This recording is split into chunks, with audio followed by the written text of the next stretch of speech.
Hello, this is the second part of my video on Baha'i beliefs, this one dealing with the Baha'i views of individual existence and of social life. As with the other videos in this series, I will add references in the notes below the video.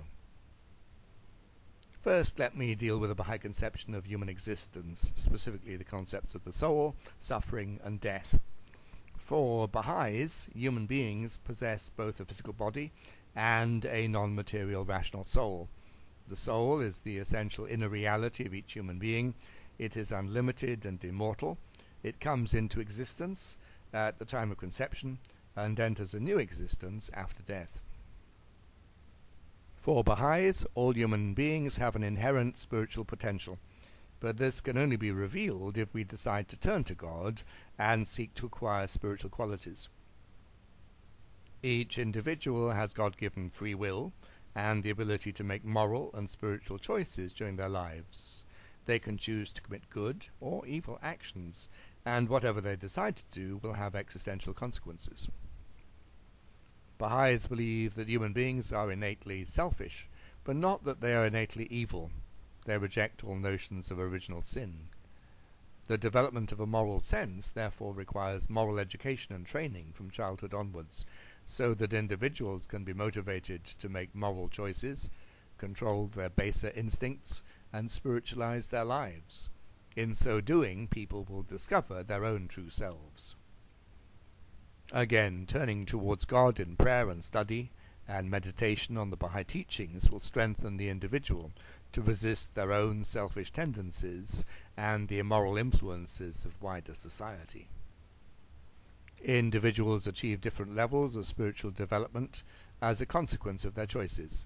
These levels are symbolically described in terms of heaven and hell, in reality states of soul rather than physical places.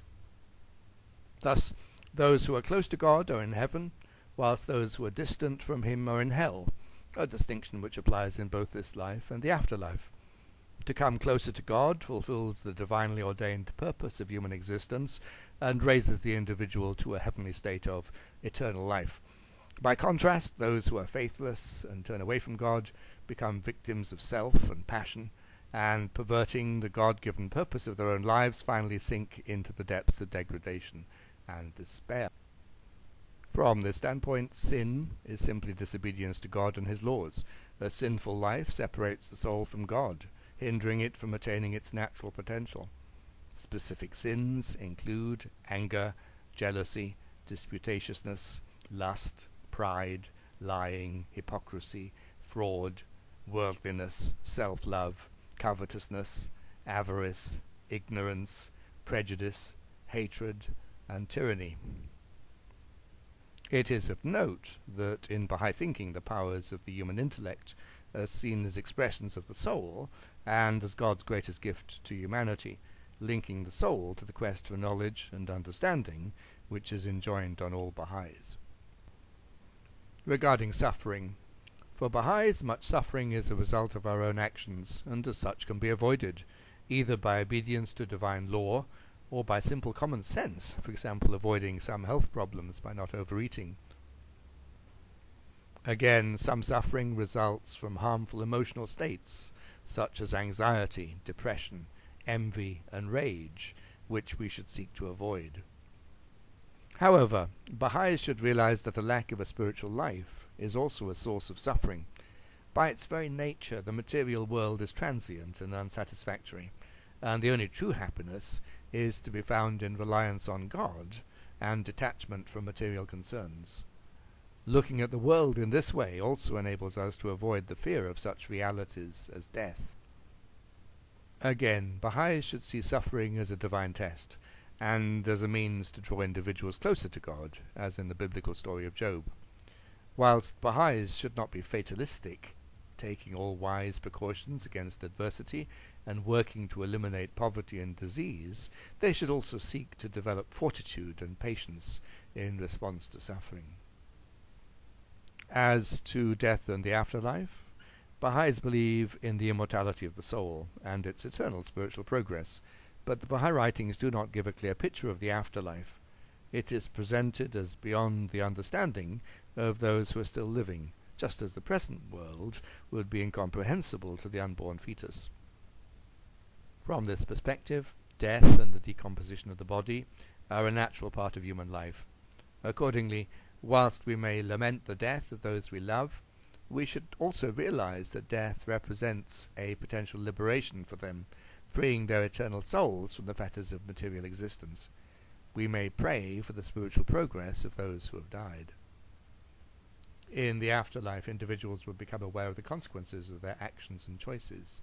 Those that have walked humbly with God being honored, whilst those who have lived in error will be filled with fear and consternation. The doctrine of reincarnation is rejected, as is the belief in earthbound souls or ghosts. Let me now turn to Baha'i social teachings and the vision of a new world order. For Baha'is, Baha'u'llah came to unite all the peoples of the world, bring together the followers of the world's religions, and establish a future millennial age which has been prophesied in all religions. Accordingly, the Baha'i teachings include a vision of a future world of peace and justice, called by Baha'is the Most Great Peace, whilst at the same time they outline what are seen as practical means to accomplish that objective. Baha'is see the growth of this new world order as partly an evolutionary process occurring now, as humanity is increasingly forced to accept the realities of global interdependence and the need for an effective international order, and as the Baha'is themselves create a global community dedicated to spiritual objectives. Such a transformation is far from straightforward, however, as evidenced by opposition to both the Baha'i faith and to rising globalism, impedimenta which are seen as major factors in present global disorder and suffering.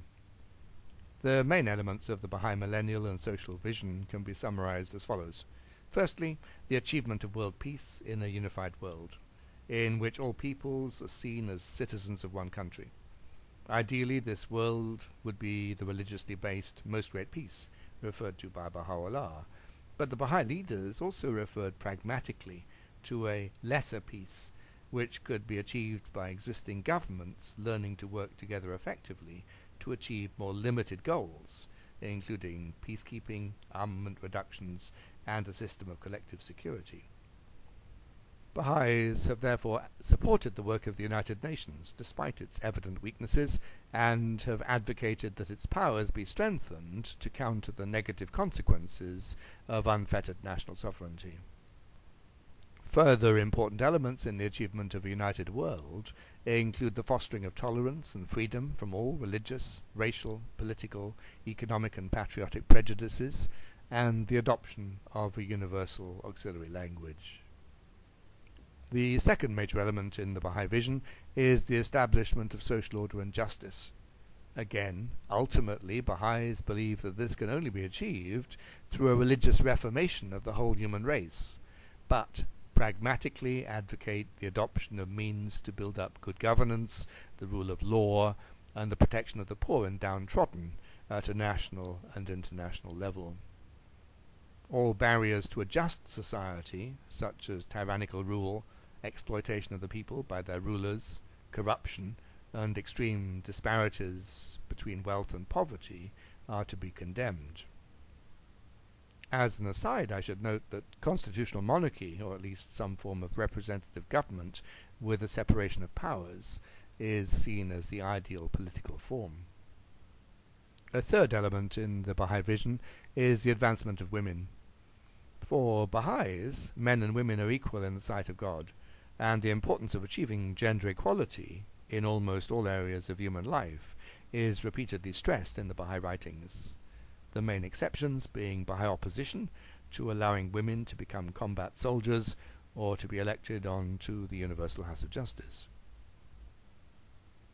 The oppression of women, so characteristic of many societies, is seen as a primary factor retarding the progress of the human race as a whole.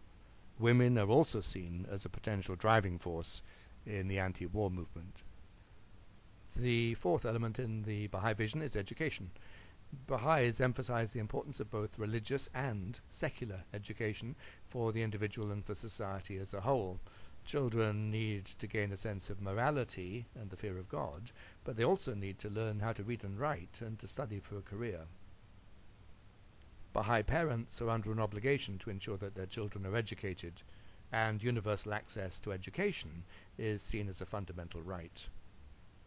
The education of girls, as potential mothers and hence their own children's first educator, is regarded as being of particular importance. Again, education is regarded as essential to social economic development and to the creation of a just society. Without education, the common people are not able to act effectively against misgovernment. A fifth element in the Baha'i vision is the role of religion.